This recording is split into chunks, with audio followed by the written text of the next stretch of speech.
व्यक्ति साथी हैं जो हिंदी से हिंदी से परिचित हैं या हिंदी में ही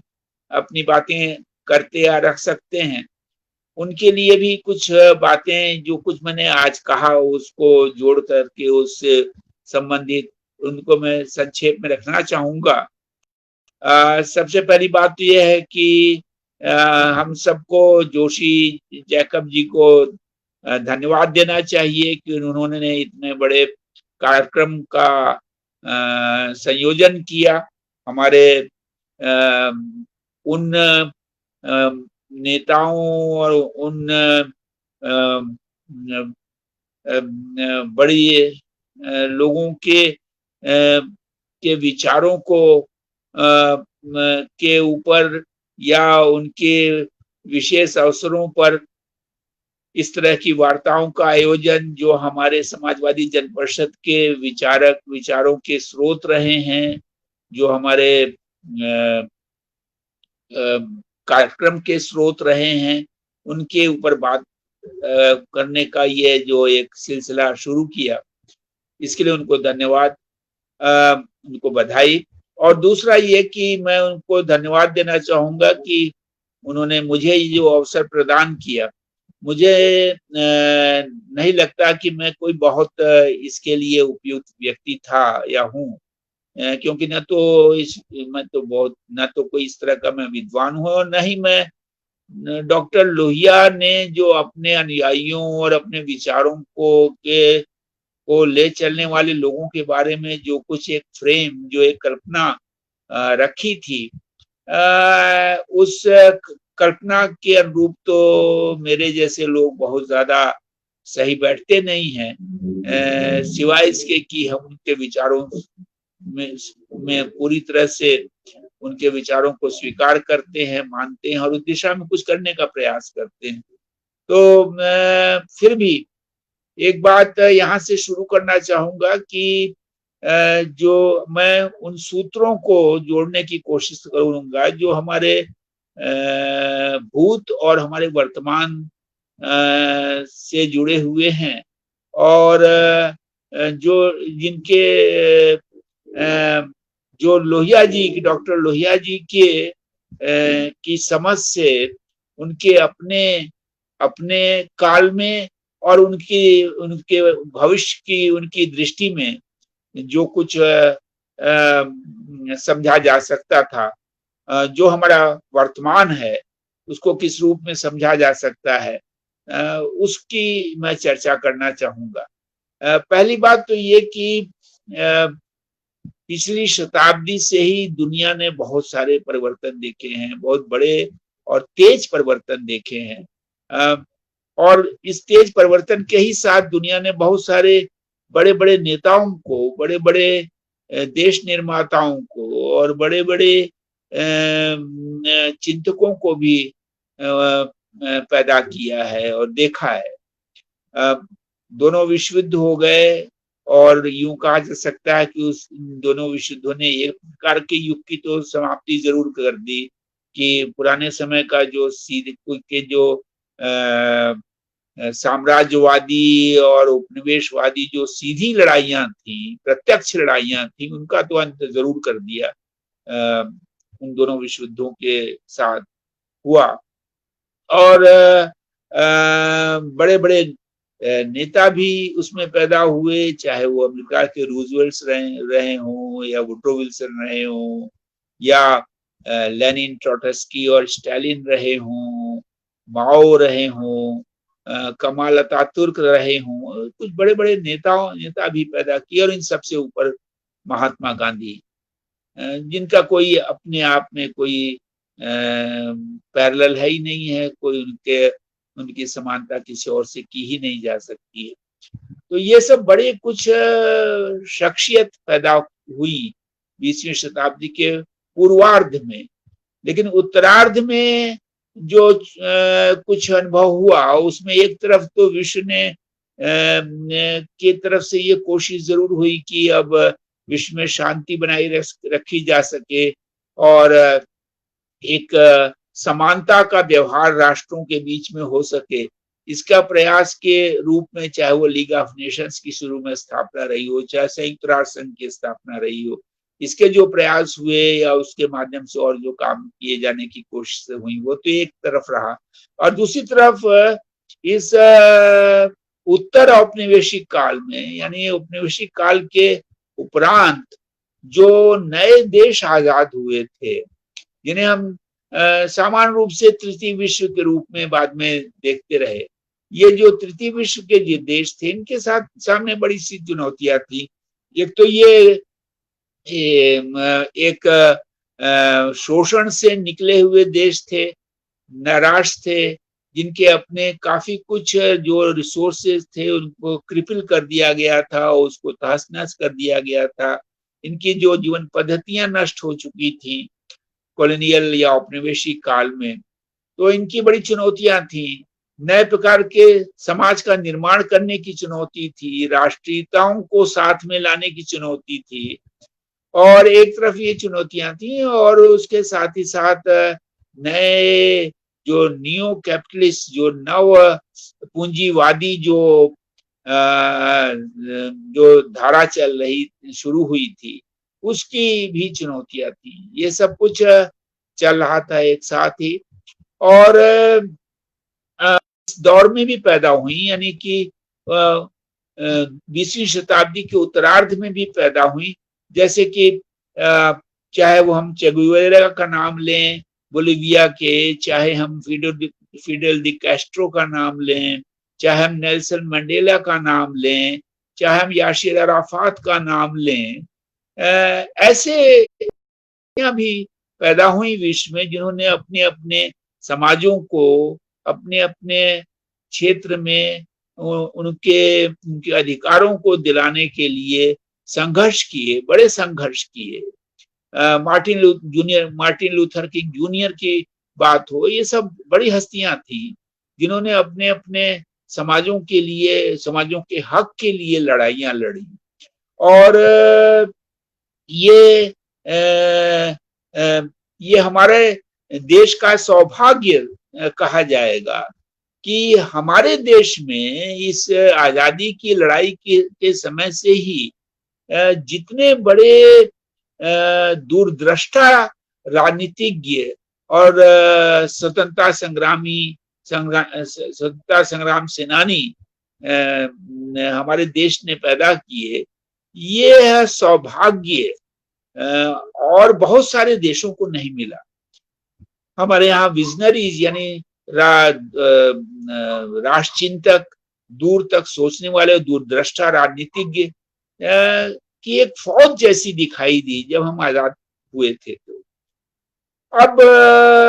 हम बहुतों के नाम गिनाने की यहाँ जरूरत नहीं है, और देश निश्चित रूप से पंडित जवाहरलाल नेहरू के नेतृत्व में रहा, और उनके अपने कुछ प्रयास हुए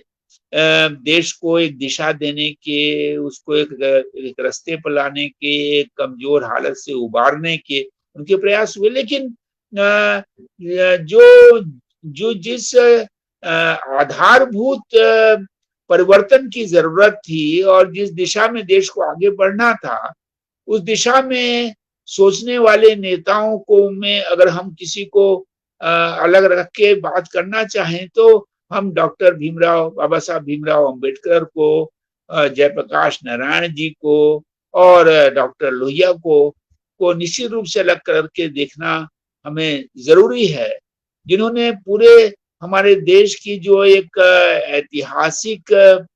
और सामाजिक जो विसंगतियां थी उनको लक्ष्य करके कुछ परिवर्तन की बात सोची, और दूसरी तरफ जो नव पूंजीवादी और नव उपनिवेशवादी जो सारी प्रवृत्तियां थी, उनकी चुनौतियों को समझ के कुछ बातें रखी। और इस दृष्टि से हम निश्चित रूप से डॉक्टर लोहिया को एकदम अलग करके भी देख सकते हैं। मुझे ये कहने में संकोच नहीं है कि आजादी के बाद के दिनों में, आजादी प्राप्त होने के बाद के दिनों में, अगर कोई एक व्यक्ति जो देश के हर जमीनी सच्चाई और समस्याओं को से रूबरू होकर के बात कर रहा हो और हर समस्या का कोई समाधान सुझा रहा हो, हर चुनौती के लिए कोई रास्ता बता रहा हो, उस पर उस पर अब चिंतन कर रहा हो, मनन कर रहा हो, लोगों से संवाद कर रहा हो, अगर ऐसा कोई एक व्यक्ति दिखाई देता है तो वो डॉक्टर लोहिया है। हम डॉक्टर लोहिया जी के इन सारी बातों को आगे बात करेंगे, लेकिन उसके पहले हमको ये समझ लेना जरूरी है कि हम आज जिस स्थिति में हैं उसके बड़े कारण क्या हैं। उसके एक बड़े कारण तो ये हैं कि विश्व के स्तर पर और हमारे अपने देश के स्तर पर आज हमारे सामने एक एक पूरी जमात है जो जो हमारी सभ्यतागत विकास जिसको कह सकते हैं या प्रगति जिसको कह सकते हैं, सभ्यतागत प्रगति कह सकते हैं, और ये जो हमारा तथाकथित विकास है, डेवलपमेंट है, उसकी एक बहुत बड़ी उसके प्रवक्ता है, उसकी एडवोकेट है, उसकी दलील देने वाली है। एक तरफ तो एक काफी ऐसी संख्या में लोगों की दिखाई देती है, और वो लोग जो लोग इस तथाकथित विकास के समर्थक हैं या इससे संबंधित कार्यक्रमों के समर्थक हैं, वो तो इसके साथ है ही हैं। दुर्भाग्य या विडंबना यूं कहा जाए, विडंबना ये है कि जो लोग इसमें इस तथाकथित विकास में पिछड़ रहे हैं या पीछे होते जा रहे हैं या यूं कहा जाए हाशिए पर ढकेले जा रहे हैं या इस विकास की आंधी में वो गुम होते जा रहे हैं, उनकी कहीं अपनी हैसियत नहीं बच रही है, वो भी कहीं न कहीं इस धोखे में यह उम्मीद लगाए बैठे हुए हैं कि शायद उनके दिन बहुरेंगे, वो चीजें ठीक होंगी और वो भी इस प्रगति में हिस्सेदार हो जाएंगे या कुछ थोड़ा बहुत लाभ ले सकेंगे, चाहे वो सापेक्षिक रूप से ही सोच रहे हों, लेकिन जो कुछ भी उनको इस जो ये प्रगति है, सभ्यतागत प्रगति है, उसमें उन्होंने भी ये आस लगाई हुई है कि विडंबनापूर्ण स्थिति है। ये विडंबनापूर्ण स्थिति यूं ही तो नहीं है, कई चीजें निश्चित रूप से भ्रम पैदा करने के लिए काफी है। ये एक जो आर्थिक चमक दमक है, जो बहुत कुछ जो सभ्यताओं ने, समाज ने पहले आज से 100 साल पहले तो बिल्कुल नहीं है, लेकिन हाँ 50-60 साल पहले तक भी अनुभव नहीं किया था या 70 साल तक पहले भी अनुभव नहीं किया था। जो नए प्रकार का औद्योगिकरण है, नए प्रकार के उत्पादन के नए तरीके हैं, और चाहे वो कृषि का क्षेत्र हो, चाहे वो किसी और प्रकार का क्षेत्र हो, सब में एक नए प्रकार की जो संस्थाएं, नए प्रकार के तरीके, जिसमें निश्चित रूप से ये नए प्रकार की तकनीक का विशेष हाथ है। ये सारी चीजें इन्होंने एक खास तरह की चमक दमक तो पैदा की है, और उसके फलस्वरूप तमाम तरह के निर्माण कार्य भी हैं, बड़ी बड़ी इमारतों के निर्माण है, चमक दमक है, शहरों की चमक दमक है, रेस्टोरेंट है, मल्टीप्लेक्स है, मॉल्स हैं, नए प्रकार के यातायात के साधन हैं, बहुत सारी ऐसी चीजें हैं जो सभ्यता लोगों ने पहले अनुभव नहीं की थी और पिछले सम्मोहन में जकड़े हुए दिखाई देते हैं कि वो बहुत से जो लोग उसको नहीं भी पाते हैं तो उसके प्रति आकर्षित हैं और किसी न किसी येन केन प्रकार वो उम्मीद करते हैं कि वो भी शायद उसमें किसी तरह की हिस्सेदारी पालेंगे। लेकिन ये तो एक बात है, और इसमें और एक और बात है कि एक नए प्रकार का धनाढ्य वर्ग अच्छी संख्या में पैदा कर लिया। हमारे देश के जो जनसंख्या है उस जनसंख्या में कुछ प्रतिशत ऐसे लोगों का भी हो गया है। और 25 से 30% तो हम कहेंगे कि हमारा वह मध्यम वर्ग भी है, जो विभिन्न स्तरों पर है, छोटे स्तर से लेकर बड़े स्तर तक। ये जो मध्यम वर्ग है, ये तो पूरी तरह से उस आकर्षण में या प्रलोभन में फंसा हुआ है। और इस जो आज के उनके बच्चे या लोग जो नए प्रकार के प्रोफेशनल्स, नए प्रकार के विशेष विशेष प्रकार की दक्षताएं रखने वाले लोग, डॉक्टर्स, इंजीनियर्स, और जिनको बहुत बड़ी-बड़ी पगारें, बड़े-बड़े वेतन जिन्हें मिलते हैं, बड़े-बड़े पैकेज जो लेकर के वो इस सुख और सुविधा और ऐश्वर्य को भोगने की स्थिति में आते हैं। तो ऐसे एक जमात तो पैदा हो ही गई है, और उनको सपोर्ट करने के लिए, उनको मदद करने के लिए, और उसमें इस प्रगति में अपनी हिस्सेदारी पाने के लिए एक बहुत बड़ा उनका चाकर वर्ग भी, जिसको व्हाइट कॉलर, सफेदपोश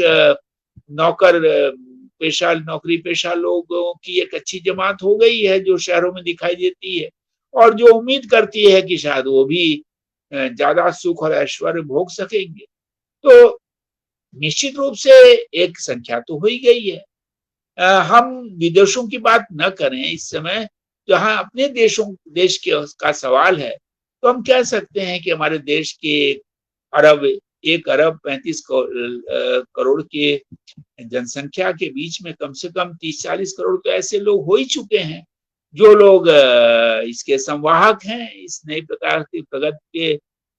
ताबेदार हैं, और मानते हैं कि वो कुछ बड़े किसी बड़े विकास की तरफ बढ़ रहे हैं। और वो अगर कुछ कष्ट भी उठाते हैं तो उसके लिए भी तैयार हैं। तो ये इस यथार्थ को भी ध्यान में रख के चलना होगा।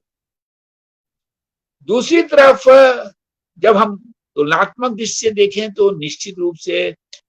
हमारे जैसा देश, दुनिया भी, और हमारे जैसा देश खास तौर से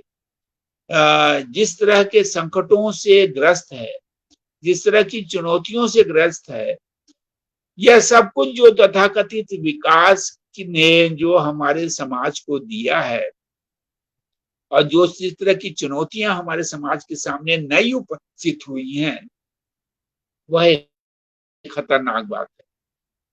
वो देश की एकता के लिए, देश की समरसता के लिए, देश के नवनिर्माण के लिए, और अगर केवल मानवीय मूल्यों पर, केवल मानवीय संदर्भ में देखा जाए, तो वह एक बड़े समाज के लिए, हमारे हमारे बहुत बड़ी जनसंख्या के लिए वह एक भयावह स्थिति पैदा करता है। वो भयावह स्थिति चाहे वो बेरोजगारी के रूप में देखी जाए, चाहे वो हमारे पारंपरिक कारीगरों के हाथों से उनके हुनर के छीने जाने के रूप में देखी जाए, चाहे वो हमारे खेतिहरों के श्रम का पर्याप्त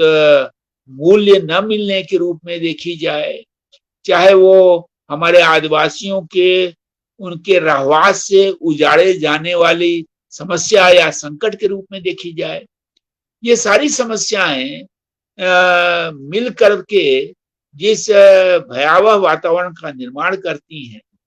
हमारे युवाओं की समस्या, और फिर इन सारी चीजों से उपजित जो भ्रष्टाचार है, जो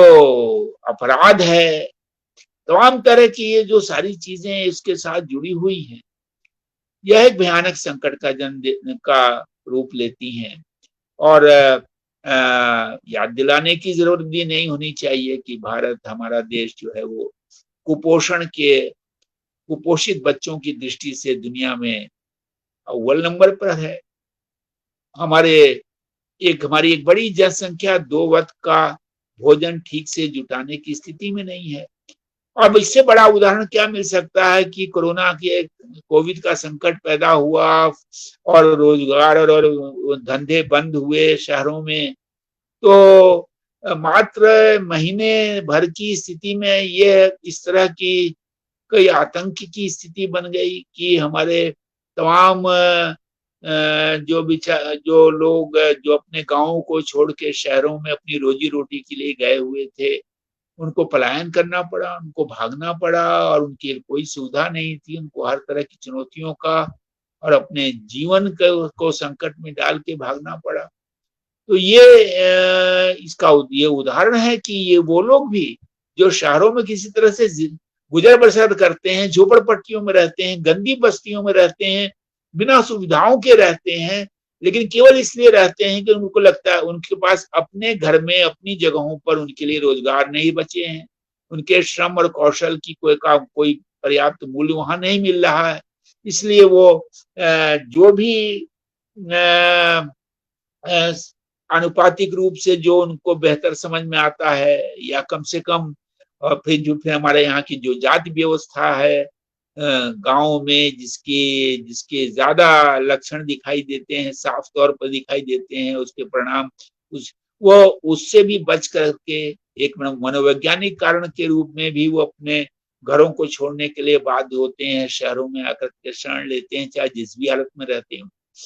तो उनको जब हमने भागते हुए देखा, हमने हमारे देश के लोगों ने और पूरे विश्व ने देखा, ये हालात तो और कहीं भी नहीं दिखाई दिए, जैसा हमारे यहाँ दिखाई दिए। और इसने ये चीज़ उद्घाटित कर दी सबके सामने कि हम जिन चीज़ों के को ढके छिपाए छिपे चला रहे थे, जो अंदर-अंदर से चीज़ें सब तरह की चल रही थी, वो उसमें कितना खोखलापन है, उसमें वो कितना कमज़ोर धरातल है, जिस पर कि हमारा समाज चल रहा है। चाहे वो शहर हो और गाँव की स्थिति का कहना ही नहीं है, चाहे हमारा श्रमिक हो, हमारा किसान हो, हमारा कारीगर हो, वो सब अपने श्रम के मूल्यों से हाथ धोता हुआ दिखाई दे रहा है। तो ये जो एक चुनौती है ये एक व्यापक चुनौती है, बड़ी चुनौती है और यह स्पष्टतः हमारे जो तथाकथित विकास जिसको हम कहते हैं उसके सामने उसके सामने प्रश्न चिन्ह खड़ा करती है, करती रही है।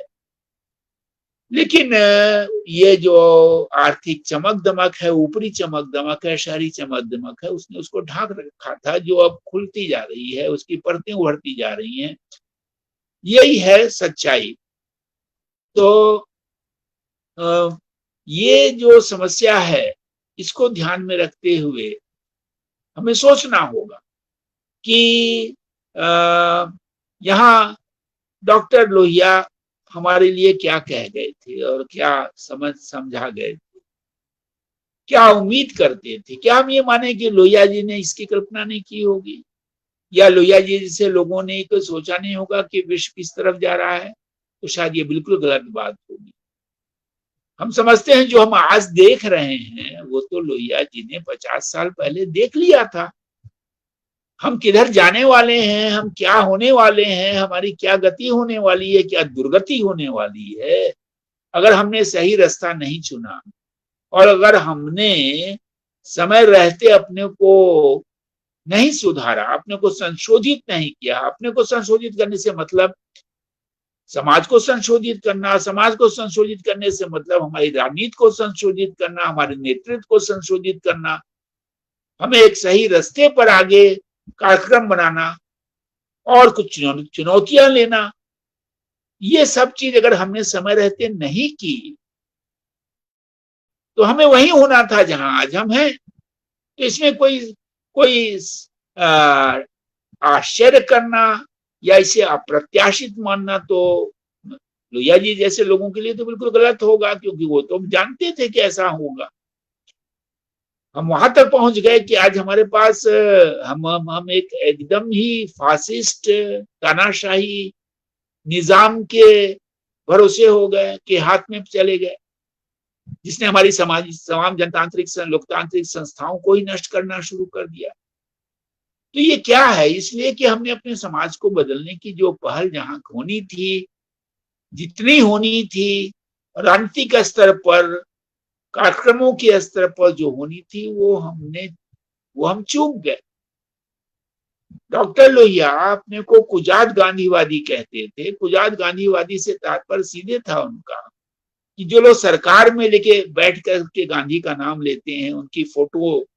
अपने दफ्तरों में लगाए रहते हैं और मानते हैं कि हम गांधी के रास्ते पर चल रहे हैं,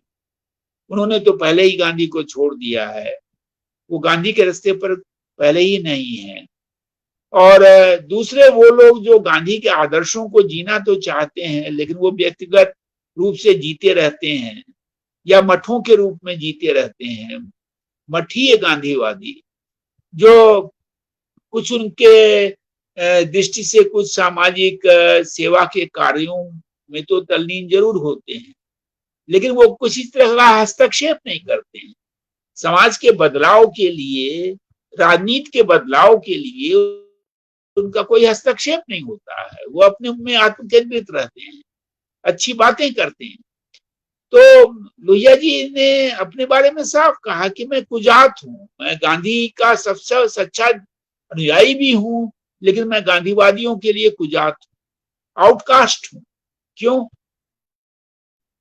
क्योंकि मैं राजनीतिक हस्तक्षेप में विश्वास करता हूं। मैं सामाजिक बदलाव के लिए जो कुछ जरूरी है, जो गांधी जी ने जो संकेत दिया था, जो दिशा निर्देश दिया था, उस दिशा निर्देश के अनुसार आगे के प्रबोधन की जरूरत जो थी और समाज में बदलाव के लिए, चाहे वो तकनीक के स्तर पर हो, चाहे वो किसी भी स्तर पर हो, उसमें किस तरह के चले मझोले उद्योगों की बात हो, चाहे जैसी भी बातें हो, इनके लिए हस्तक्षेप कौन करेगा, कैसे होगा? और उसको राजनीतिक स्तर पर नहीं किया गया तो क्या होगा?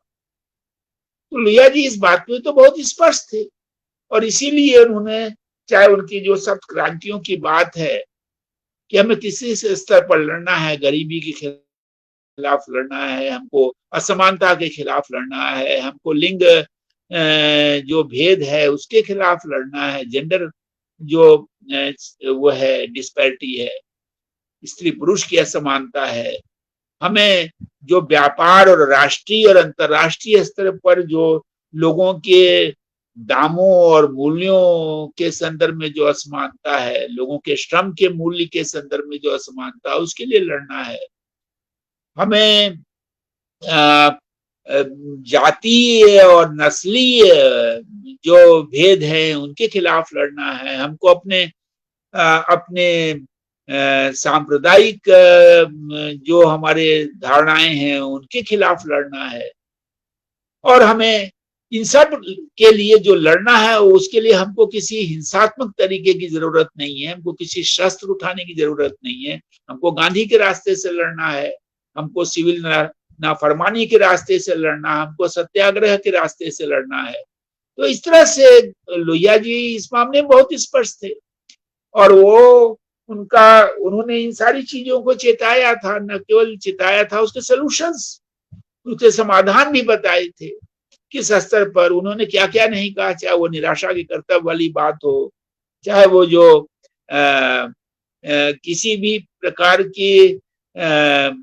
धर्मनिरपेक्षता को किस स्तर पर समझने की बात हो, नर नारी समता को जिस स्तर पर समझने की बात हो, व्यवहार में उसको उसके आचरण की जो बात हो, ये सारी बातें जो लोहिया जी ने कही थी, जो सुझाई थी, यह देश का दुर्भाग्य था कि लोहिया बहुत असमय चले गए, क्योंकि एक राष्ट्रनेता के लिए इतनी जल्दी जाना देश का दुर्भाग्य ही कहलाएगा। लेकिन अगर हम ये कहें कि लोहिया जिंदा नहीं है, तो लोहिया तो आज पूरी तरह जिंदा है, क्योंकि उनकी सारी बातें जिंदा है। उनके उनके उनके जो स्वप्न थे वो पूरे होते नहीं दिखाई दिए, लेकिन हाँ, उनकी आशंकाएं तो सामने है। उनकी आशंकाएं जितनी भी थी वो अपने प्रखर रूप में हमारे सामने है, नगर तांडव के रूप में हमारे सामने है। इसलिए आज लोहिया जी को याद करने की, उनको समझने की ज्यादा जरूरत है। उनका उनका चाहे वो जिस भी स्तर पर हमारे समाज की जो चुनौतियां हैं, हमारे लोकतंत्र की जो चुनौतियां हैं, हमारे अर्थव्यवस्था की जो चुनौतियां हैं, उनको स्पष्ट रूप से आज और ज्यादा समझने की जरूरत है और उनके रास्ते को फिर से एक ज्यादा संगठित रूप से उसके उस पर चलने की जरूरत है। मैं इन्हीं बातों के साथ अपने वक्तव्य को समाप्त करता हूँ और आशा करता हूँ कि शायद मेरी कुछ बातें उचित लगी हों और हम लोग समाजवादी जन परिषद के हमारे साथी जिन्होंने इन सब विचारों के ही आधार पर इस संगठन का निर्माण किया, वो उस दिशा में कुछ और ज़्यादा सक्रिय होकर के आगे बढ़ सकेंगे। धन्यवाद, नमस्कार।